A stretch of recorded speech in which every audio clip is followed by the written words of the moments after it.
welcome back to my YouTube channel, Soup and Talk with Ayush. My name is Ayush Delhat and I talk about self-development and how to become the best version of yourself. So today's video is going to be a simple Q&A session that I set up for months. This is not one Q&A session. It's going to be like from multiple Q&A sessions that I'm going to gather together to talk about today. So let's get into the video. So the first question is going to be, what inspired you to start YouTube? Honestly, what really inspired me to start YouTube is that I am a self-development enthusiast, and I believe in my community right now, where we are, you hardly find people that talk about self-development. Everybody is more concentrated on businesses and just how to make money. But I am a firm believer of like, before you get to make money, you have to be able to become a better version of yourself for your relationships, for businesses, for everything in this world. So being the best version of yourself is going to help you navigate through life more easily. So that is why I started my YouTube channel, to like talk about it and preach about self-love, self-development, because I've noticed in my community nobody does that. So that is what I am doing. So the second question links to the first question is actually why I obsess with self-development. So growing up, I didn't ever know the term called like self-development. I have just been navigating through life without thinking of how to be a better version of myself. I actually came across self-development like 2 to 3 years back. And what really made me obsessed was that I have an option to live my life fulfilled and happy and successful. And on the other hand, there's an option to like be miserable and like to live unplanned and live spontaneously. And I'm not going to be sure whether I'm going to be successful or not. So I choose the latter, which is going to allow me to navigate through life easily. It's going to allow me to like be successful, be sure of my success. It's going to allow me to live through my life happily. And I got to learn about it, and I've become so obsessed because I believe in this life, almost everything needs self-development in it. So the third question is actually a relationship dilemma. She says, my man is so nice to everyone, and sometimes I feel jealous. Am I a bad person? I always preach about this two terms. There's a difference between being kind and being nice. So the thing with being nice is that sometimes it's not always necessary to be nice. But being kind is something that is more genuine. I always don't like nice guys, don't get me wrong. I think nice guys they use their niceness as an advantage to talk to other people, especially if they are going extra miles to be nice to other girls. For example, helping their colleagues hold their bags, or helping their colleagues go to get lunch or something like that. I don't read that. I think it's just another way of them forming a connection without you having to like input. As for you being a bad person, you're not a bad person from my own perspective. But it's something that you have to sit down and talk to him about. You have to like let him know. If he keep insisting on being that, I suggest that it's either you guys find a common ground or you settle for someone that is not a nice person per se. If that's a ground breaker or a deal breaker for you, if that's not a deal breaker and it's something you can manage, it's okay to be jealous sometimes. So the fourth question says, what do I do to feel confident? I made a YouTube video about it, but I think the most important thing about confidence is to realize that in this life, no one is holding you back except yourself. You're not being confident in yourself enough. It's what actually stops you from achieving a lot. So you putting faith in yourself, you being confident, is going to help you like be more successful in everything in life. Is either your academics, your career, your life, whatever it is. Confidence is actually the key to success. So once you like change your narrative and have that mindset about being confident, I think it's going to help you a lot ease into being confident. Easy to being confident in yourself. Another tip is that nobody's actually confident. I feel like it's just what do you call it? It's fake. Not fake. I feel like, I don't know how to explain it, but I feel like it's just what do you call, like a veil that people like use to like protect themselves. Because I myself find it hard to be confident a lot of times, but I just fake it. Most of the times you see me filming or you see me like modeling or talking to people I don't know, I'm just faking it. Inside, I'm a nervous wreck, but I just have to do it in order to like push myself out of the comfort zone. So being confident, it's not really, really real. It's a facade that you have to put on. So once you like know about that and you change your mindset about that, it's going to be easier for you to be confident. You just have to like switch up. There's this video I watched recently just talking about creating an alter ego. If you know Tam Carl, I like introduced you guys to her video. She's talking about something about alter ego. She was about saying that her name is not Tam. Her real name is not Tam. She created a version of a confident, successful version of herself in her head. And whenever she needs to be that person, she steps into that. Like she changes her reality. I don't know how to say. It's like creating a fictional character in your head.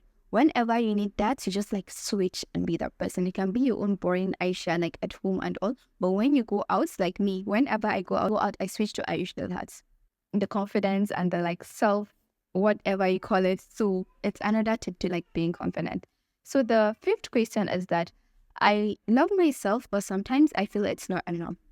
Honestly, when I started my journey in self-love and always craving for others people's attention, even though it wasn't intentionally, I always try to like bring people into my solo days. I always try to like text people like and like let them know that I'm around and all. Sometimes I feel like loving myself is not enough, even till date. But at the same time, I feel like the most important part is actually loving yourself. It doesn't matter whether it's enough, as long as you have yourself like as a backup. Whatever happens, let's say your relationship fails, your friendship fails, as long as you have yourself to like console you and like you don't have to blame yourself or anything. I feel like that's the most important part. And it's not something that you have to like just wake up one day and just see that, oh my God, I love myself so much that nothing bad is going to happen. I think even the most self-obsessed people in this world relapse, because one thing with self-development and like healing is that you can't have a straight line of healing. It always goes up, then it comes down. For example, now I've been relapsing for the past few weeks. I haven't been like following my morning routine. I just checked my last week's to-do list, and I think I ticked off only 2, which is very, very bad. I had like 15 to 16 to-do lists, and I ticked off only 2. And I've been like very, very not confident. I've been self-loathing and all. But I know I'm going to bounce back because I know I love myself enough to bounce back. So that's the most important part. So the next question says, my parents love me and I love them, but I have avoidant attachment style. Do you think it's possible to have childhood trauma? Childhood trauma doesn't necessarily come from parents. It comes up from like cousins. Let's say you have a big family, aunties. Not over aunties, your neighbors, your schoolmates, your teachers. All of them can do childhood trauma. It doesn't necessarily mean you are being maltreated at home.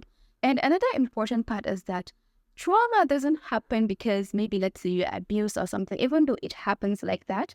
But trauma can be as little as it few seconds misunderstanding that happens between you and your mom or your dad, and then your brain is going to like take that and stick it to your brain. So it doesn't necessarily mean you went through a series of child abuse and all.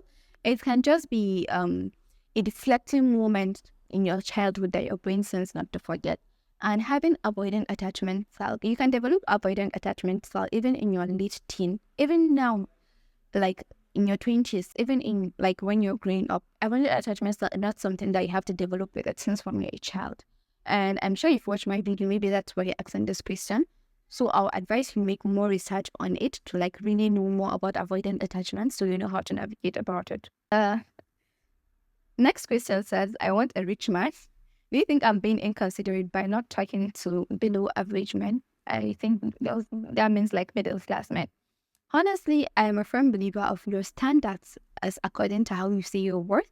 If you think you're worthy of rich men, you don't have to like think you're being inconsiderate. As long as you're not being rude, you're not rejecting them harshly, you're just telling them like slowly. And you have to sit down and think to yourself, okay, will a rich man want me? Because it's a two-way something.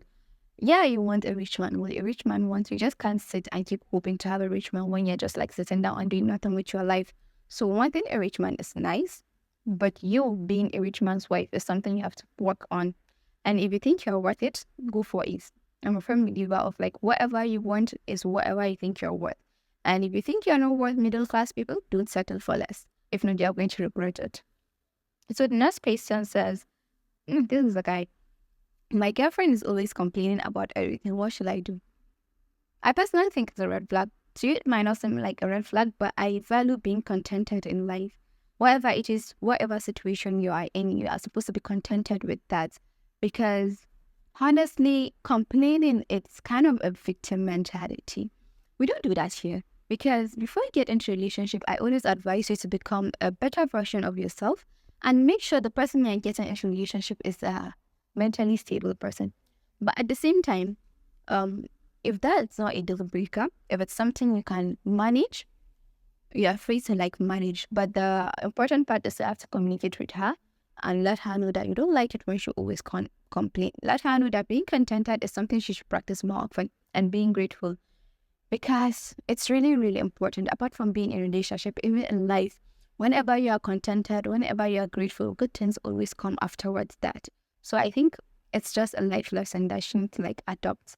But if you're not okay with it, leave. I'm always saying, if you're not okay with something, you think you can't keep up with it, leave. The relationship, it's not a do or die affair. So then the next question says, I'm scared of being judged by people. What should I do? Honestly, being judged by people, I don't know how to put it, but it's just one easy way to say it. People judge you according to your insecurities. Let's say you are being judged for being skinny. If you are being judged by someone that is fat, deep down that person wants to be like you. And that's why they are judging you. So once you change that mindset, whenever you see people judging you, they really, really so badly want to be you. Whenever you're creating content, let's say you're filming in like a crowd, that place, and everyone is looking at you and like, oh, what's she doing? They secretly want to be like you. You have to adopt that mentality. Whenever your friends are judging you for like pursuing content creation, or maybe you wanted to start a new career and all, they deeply, internally, so obsessively want to be like you. Just be the main character and own it. Whenever you feel like you're being judged, look at them and like in your mind be like, oh, you so badly wants to be like me, but you can't. You know? That's how we roll here. And the last question says, I don't think there are good men left in this world. I don't know what you do, what you should do, honestly, because I think there are good men left. I think not all men has come, because I personally have seen men treat their girlfriends or their partner like way above than average. Like they set the standard so high that sometimes I'm always like, wow, so these people exist. Like, it's so nice to like see men, and I feel like the more you close your mindset and be like men are not good enough, or like they are not good men, the more you're not going to meet the good men like in this world, honestly, because they're just going to keep meeting the bad people. When you feel like there are good men in abundance, you're definitely going to meet like a lot of good men. I personally is currently working on this issue because I find it hard to believe that they are good men, but at the same time, I see people being treated more than my standards, and I think, yeah, if they can get it, why won't I get it? So, relax and like train your mind to believe that they are good men in abundance. And I'm assuring you that your Prince Charming is going to come and sweep your feet away. So that's it for today. It's a short YouTube video for just Q&A. I picked 10 questions because I'm in a hurry, but I'm going to be putting out more questions for comment session. I really enjoyed filming this video. I hope you enjoy watching it as much as I enjoy filming it. Now looking forward to editing. See you in my next video. Don't forget to like, comment, and subscribe. And you can follow my Instagram page at Aishdalhat to ask more questions for my next videos. Bye.